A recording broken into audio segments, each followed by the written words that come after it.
જો આપ સુરતમાં રહો છો અને એટીએમમાં રૂપિયા ઉપાડવા જાવ છો તો સાવધાન થઈ જજો।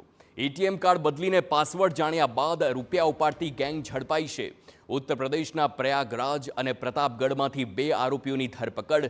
2 પૈકી એક આરોપી ઉત્તર પ્રદેશ જિલ્લા પંચાયતમાં સભ્ય હોવાનો ખુલાસો થયો।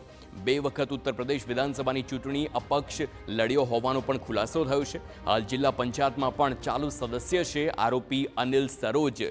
બંને 16 ડિસેમ્બરે એસબીઆઈના બેંક એટીએમમાં કરી હતી છેતરપિંડી અને ગ્રાહકના એટીએમ કાર્ડનો પાસવર્ડ જાણી એટીએમ કાર્ડ બદલી નાખ્યું હતું।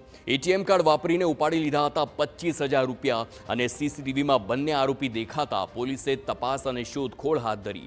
2 પૈકી એક આરોપી ઉત્તર પ્રદેશમાં 4 એટીએમ ફ્રોડ ગુનામાં સામેલ છે। આરોપી અનિલ સિંહ ટ્રેનમાં ચા નાસ્તો વેચવાનો ધંધો કરે છે, જ્યારે આરોપી અનિલ કુમાર સરોજ ખેતી કામ સાથે સંકળાયેલો હોવાનું પણ સામે આવ્યું છે। આ સાથે જ અનિલ કુમાર સરોજ ઉત્તર પ્રદેશમાં 2 વખત વિધાનસભાની ચૂંટણી અપક્ષ લડ્યો હોવાનું પણ ખુલ્યું છે, જ્યારે હાલ તે જિલ્લા પંચાયતમાં ચાલુ સદસ્ય છે।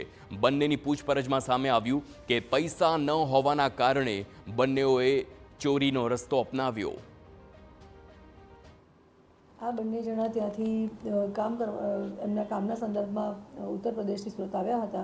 પૈસા ખલાસ થઈ જતાં એમણે એટીએમમાં આ પ્રકારે મોડસ ઓપરેન્ડી થઈ અને એટીએમ કાર્ડની ચોરી કરી અને બીજી જગ્યાએ જઈ અને પૈસા વિડ્રો કર્યા હતા। જે અનિલ કુમાર ભગીરથી સરોજ છે, જેમની ઉંમર 45 વર્ષ છે અને જેઓ પરસરામપુર પોસ્ટ જે મેઘોલી કલા રાણીગંજના છે, તાલુકો રાણીગંજ અને જિલ્લો પ્રતાપગઢના છે।